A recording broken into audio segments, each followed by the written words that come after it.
Welcome to Utilizing AI, the podcast about enterprise applications for machine learning, deep learning, and other artificial intelligence topics. Each episode brings experts in enterprise infrastructure together to discuss applications of AI in today's data center. Today, we're discussing the progress of AI from the lab to reality. And we're very, very thrilled to have somebody who's been at the forefront of that working with us here today. And that's Bob Friday. Yeah, thank you, Stephen. You know what, AI for networking is one of those topics that's dear to my heart. My background was I started a company called Aerospace back in the early 2000s. Cisco acquired that. I was at Cisco for 8 or so years, and then I went off and started Mist. And that was really all about cloud and AI. So AI is a topic dear to my heart, and I'm happy to be here today. And I am Andy Thorai, co-host of this podcast, founder and principal at thefieldcto.com, home of the unbiased emerging technology advisory services. I'm Stephen Foskett, organizer of Tech Field Day and publisher of Gestalt IT. You can find me on Twitter at @sfoskett and of course here on the podcast. So AI, machine learning, neural networks, these are not new ideas. What changed now? Why over the last 5 or 6 years have we had this explosion of things? And Bob, when did you see that AI was going to be a major force in the enterprise space? Stephen, for me personally, this started when I was at Cisco, when I was talking to some very large enterprise customers. And I would say there was really kind of a market transition and technology transitions that were really kind of the catalyst for this AI stuff taking off. On the market side, it was clear when I was at Cisco, I heard some very big customers telling me, hey, Bob, what we really need is we need more reliable software, got to have things crashing less often. We need things to innovate faster. They really wanted to make sure that the network could keep up with their mobile digital projects. And the third thing was really around AI, is they really wanted to make sure that they could get end-to-end visibility. There was really a paradigm shift from managing a network element to really managing some end-to-end experience. And that was really where AI started to come into its own. And when you look on the technology side, for me personally, it was like when I saw Watson play Jeopardy, that was a key point for me. It's like I said, if they can build something that can play Jeopardy at championship levels, we should be able to build something that can really answer questions and manage networks on par with network domain experts. And so that was the kind of the transitions I saw in the market. I think from a technology point of view, my master's back in my college days, back 20, 30 years ago, I actually did neural networks for my master's. So that's been around for a while.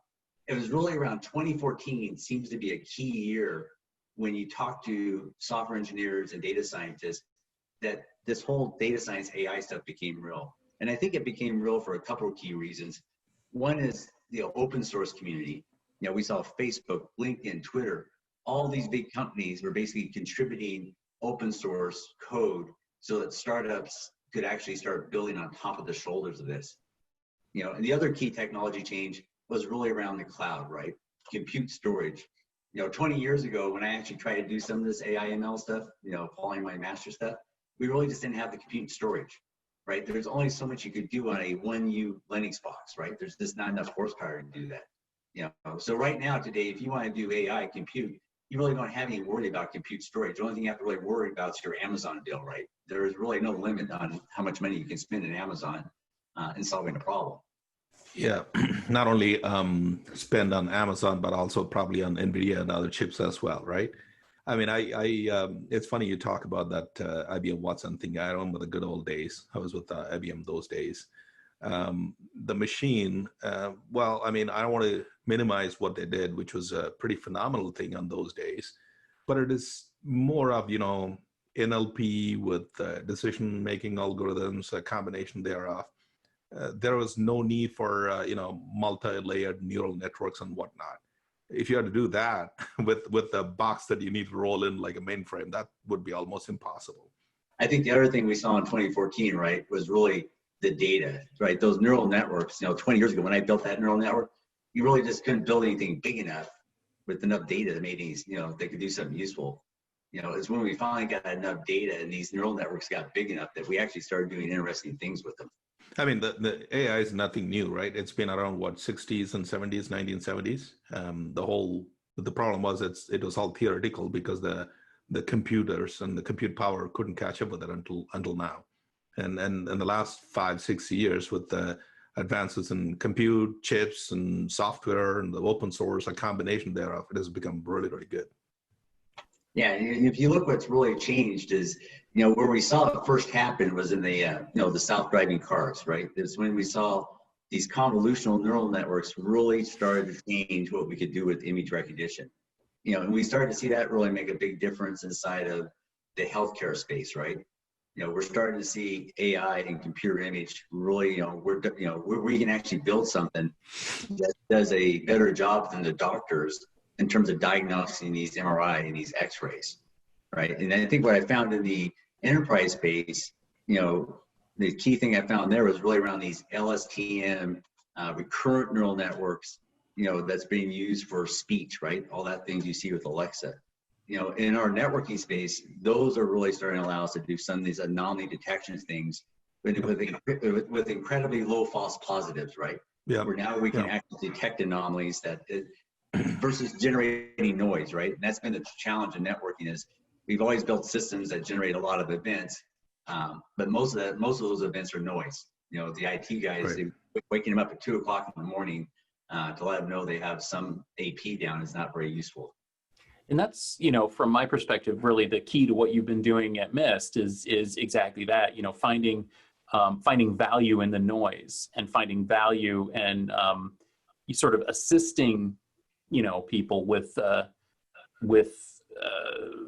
determining what's important and what's not. I mean, is that really how you see AI being used?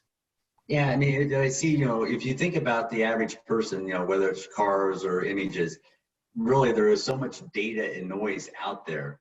What we're really doing with AI is really trying to build these assistants that plow through tons of data, what they do manually already, right? When someone calls up with a problem, about their internet or their Zoom connection or something, there's really an IT person there that has to manually go through tons of data to find what's causing the problem. And it may take them hours, how complicated it is. And this is where AI is coming in with, a concrete example is something they call mutual information, right? So this is kind of allows, if you're in a distribution center and you're having problems with your barcode readers, you've never been able to figure it out. These are techniques that allow you to take some user device problem and correlate it with 50 different network features, right? And figure out that really your problem is somehow related to the operating system, right? It's some version of the operating system caused problem. That's the power of these AI machine learning techniques that we're seeing. So let's turn back to your the points that you made earlier. Then, so basically, one of the three things that you said that really enabled AI in the enterprise space was the advancement of open source software and the things that these cloud service providers are doing. How do you feel that that's really accelerated this? I mean, you mentioned that you can buy as much as you need now. Yeah, if you think about it, right? And I will tell you, anybody here who wants to become a data scientist can do it over the weekend now. I mean, if you actually just go onto the internet right now and get a tutorial on how to build a model that can recognize numbers, right? You can have that up and running in probably 2 or 3 days, right? And that is because all the data is there. They have data sets out there now that you can use to train your model. You can basically go get your own Jupyter notebook, download the Python code, and you'll find that the number of lines you need to train that model is about 4 or 5 lines of code, once you get TensorFlow up and running, right? And so that is the power of open source, right? We are building, most of these startups that are doing AI are building on the shoulders of Facebook, Google, LinkedIn, that are really contributing the underlying technology we need to actually make this easy to use and consume right now. Yeah, so there are so many interesting points you made. So going back to the finding the operational issues, that's huge if you think about this. I mean, particularly with the siloed operations and multi-cloud operations, right? One single event of a broken microservice in one cloud location can create, I've seen on average, it creates hundreds or even thousands of events. And how do you correlate all of them to, the first one is, what you said, noise reduction. It could, reduce the noise up to like 90% some of the AI platforms, right? And then correlate all these events. If you have 1,000 events, you don't create 1,000 tickets for it. You somehow, even if you create, you somehow correlate them. Otherwise, your raw war rooms will be like months, right? So those two are really, really important things on using AI in the operational to make it a operational efficiency, because most of the IT is spending more than half of their money in just operations. If you can make it so much efficient, so much automated with a combination between AI, between insights, and between automation, you could reduce that cost really, really to a very smaller amount and use that amount for innovation. Yeah, I mean, and this is why AI ops is now becoming such a big key thing in the into the enterprise space. Because you look at, we're building on top of these cloud networks now. Most of this AI stuff is built on a cloud, and that cloud foundation is what's really bringing the speed of innovation. It allows us to basically download, innovate every week, right? We're basically updating code every week right now and building on top of that AI. If you look at the paradigm shift in the customer support model, what's interesting now is once we have the data in the cloud, your vendor actually sees the same data that the customer sees, right? And that's the full benefit of getting that data into the cloud for the AI to work on. That by itself solves so many problems for customers, because now they have visibility on the data they never had before. And then once we start to apply AI, we're basically changing the customer support paradigm upside down, right? The days of a customer actually having to complain about their network element being broken are gone, right? The vendor, we know when that network element's broken. The vendor himself can send a support ticket back to the customer. That's that proactive, yes, we know that your router is broken, please RMA on it. And that's where we're starting to see customers actually start to let AI actually start to make those support tickets, right? The operational piece of, once you gain the trust of your AI assistant, he actually becomes kind of a member of your team, right? He becomes another member of your IT team. Right. Not only that, but also, I've seen some of the AIOps platforms and IT tools creates the tickets automatically, automatically as they call it, and groups them together. And then it'll also assign to the right support person. So you don't have to worry about, sitting in the queue for hours or even days.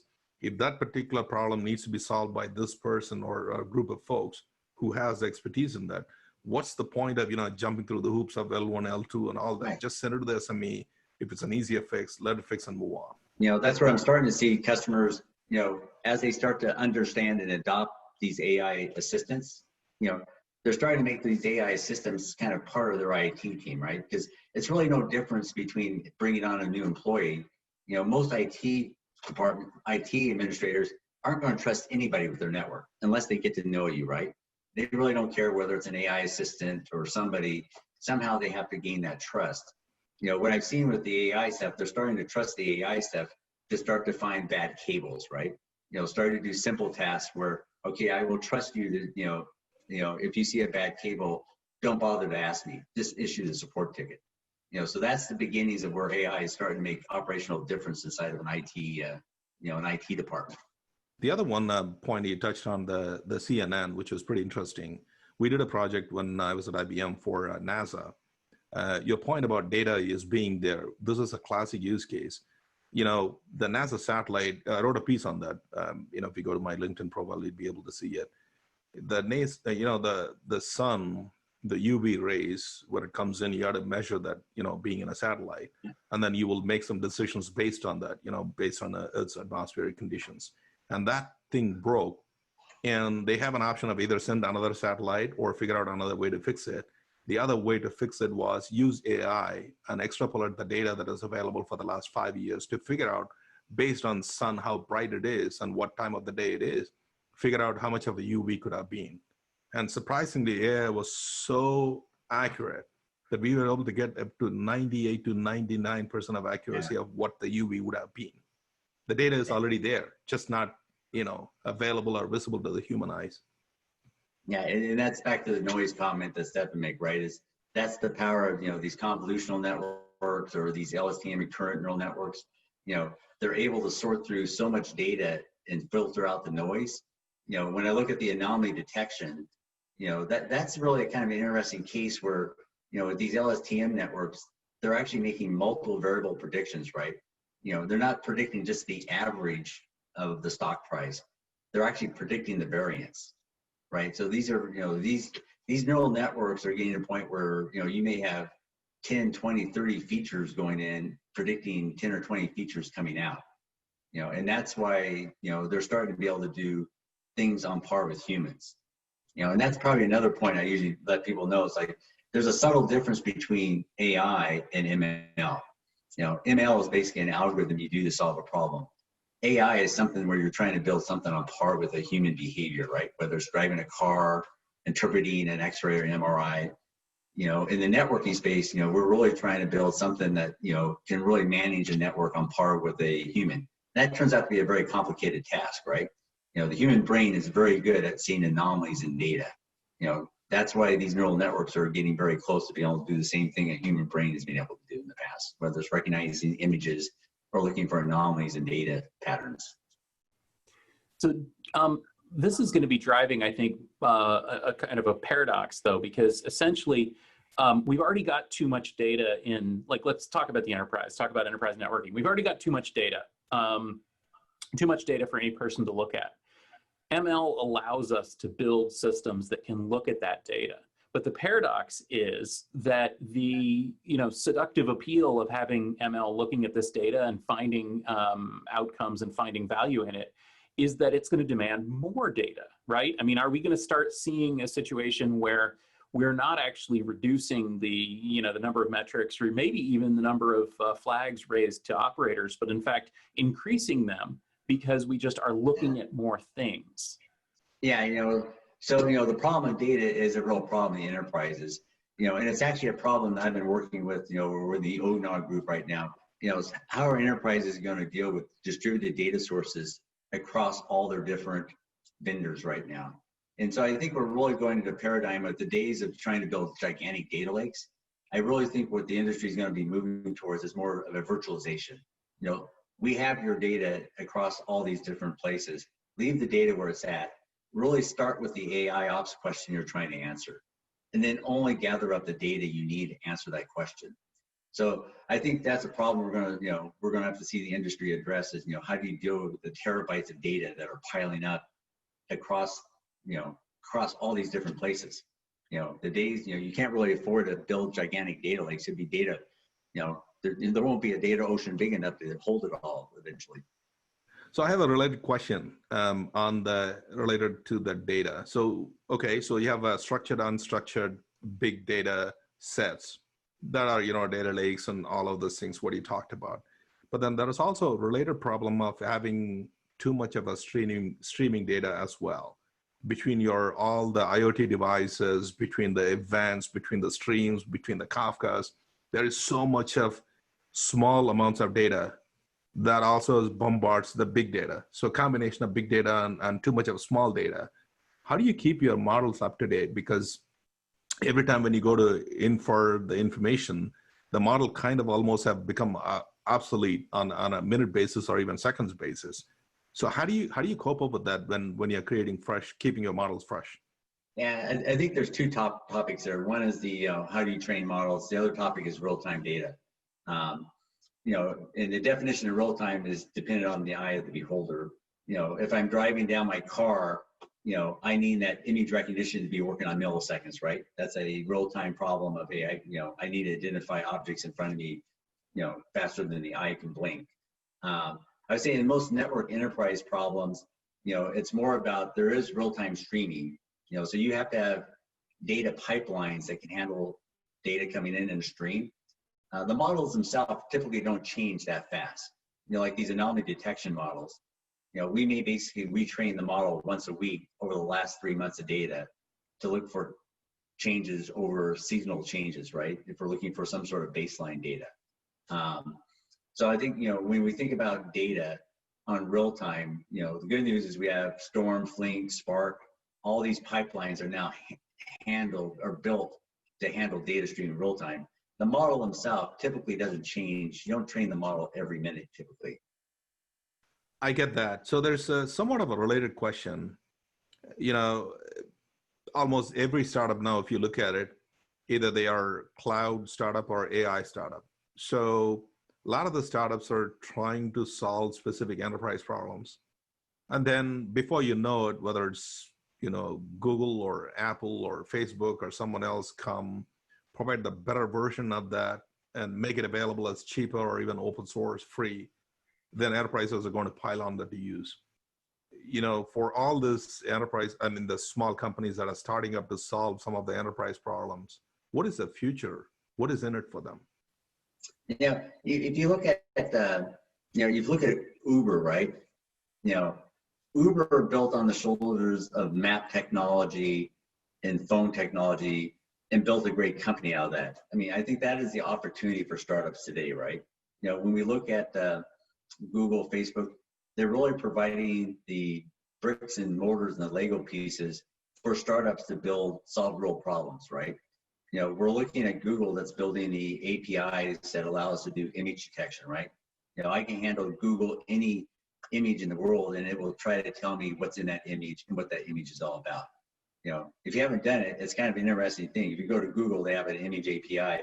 You can take your picture, stick it into Google, and they will come back with everything they know about you from that. It's kind of a video search, right? That's probably the next thing we're going to see happening is, we're going to move from text search to video search. You hand a picture and you'll get an answer back on everything you know about that video. So I think when we look at startups, this is probably the best time for startups who want to do some sort of computer vision or text AI, and it kind of builds right into that open source model, right? There's just another layer of technology available that no startup itself could really handle, right? I mean, startups cannot go off and try to recreate all the deep neural networks and technology needed for computer vision. So we were really building on the likes of Facebook, Google, and LinkedIn, helping the next generation of startups get off the ground. So one more thing that I'd like to hit from your initial conversation there, Bob. Again, when I asked you kind of why now, one of the other things you really talked about was hardware and, specifically chips and lower latency networks and faster storage and all this kind of stuff. How much of a driver is that for AI at this point? Or is that just more an enabler of more advanced applications? I think it's an enabler. I mean, if as I think Andy mentioned about NVIDIA, right? I mean, the amazing thing now is if you want to go to AWS, right, you can actually, rent GPU servers, right? And they've optimized those GPU servers now to do either text recognition or some sort of image recognition, 1,000 times faster, 1,000 times more efficient. So if I was doing a computer vision startup right now, I could probably process 1,000 times more images than I would be able to do a couple of years ago, right? And that's what we're starting to see out in the industry right now. You're actually seeing a whole nother generation of silicon vendors really look at trying to optimize the hardware needed to implement these convolutional neural networks, right? Trying to do an image, and you're seeing it really in the, especially in the automobile industry, right? There's several startups that are trying to solve that problem of, how do you do image recognition every millisecond, right? And that's just a ton of processing that needs to get done, when you're processing, video at 30 images a second, right? Every 30th of a second, you need to come back with an answer. Is there a stop sign in the image somewhere? So that's the power we're seeing is the hardware. We're seeing hardware kind of really get optimized for these neural network algorithms. And I think even outside of NVIDIA, right? I've seen several startups that basically claim that there's even better architectures than GPUs for doing these convolutional neural networks. Yeah, no, that's great. So, at the end of the day, my personal view is, so far, a lot of this enterprises as well as startups have been trying to build things that are based on more of a technology solution that they're trying to build, whether it's a neural network based, algorithm based, what have you. But then now I'm starting to see a lot of startups moving into solve business problems, which is key. Because none of those big companies, in my mind, would provide. For example, one of the things we built a little early on is, safety, industrial safety.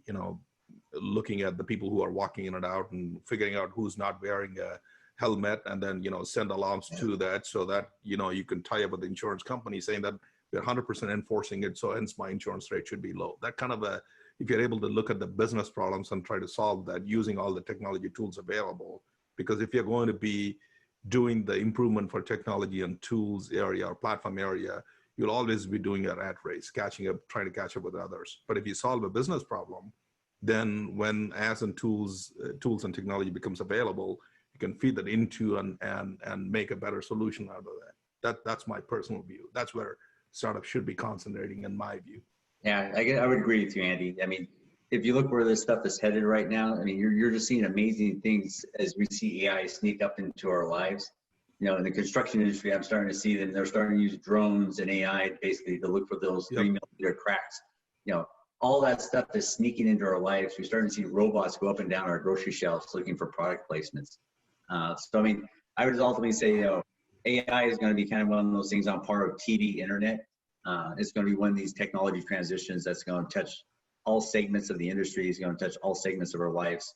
And it's probably one of these 20, 30-year things that we're just going to see increase over our lifetime and our kids' lifetime going forward. Yeah, I find it hard to disagree with that. I think that's again and again in this podcast and the discussions that we've been having, it's been coming up just all the different areas that are going to be touched by AI, both inside and outside the enterprise computing space. So thank you very much. You know, Bob, I know that you've done a lot. You've got a lot of stuff going on, a lot of irons in the fire. Where can people connect with you and follow your thoughts on enterprise AI and other topics? Yeah, so I mean, like I said, this is one of those topics dear to my heart. So anyone who's interested, you know, feel free to reach out to me on LinkedIn, Bob Friday. You can find me there. Bob@mist.com also works. So feel free to drop me an email if you want to continue the discussion. So this is one of those things I'm always happy to chat about over a glass of wine. Yeah, sometime maybe soon. And Andy, how about you? Love that glass of wine. You can find me on LinkedIn and on Twitter @AndyThorai, or on thefieldcto.com, of course, or the Utilizing AI podcast page. Thanks, Andy. And I'm Stephen Foskett. You can find me at sfoskett on Twitter, and I would love to hear what you think of the progress of this little podcast of ours. Thank you for listening to the Utilizing AI podcast. If you've enjoyed this discussion, please remember to subscribe, rate, and review the show in iTunes, since that really does help. Honestly, it really does. And please do share the show with your friends. The podcast was brought to you by gestaltit.com, your home for IT coverage across the enterprise. For show notes and more episodes, go to utilizing-ai.com, or you can find us on Twitter @utilizing_AI. Thanks a lot for listening, and we'll see you next time.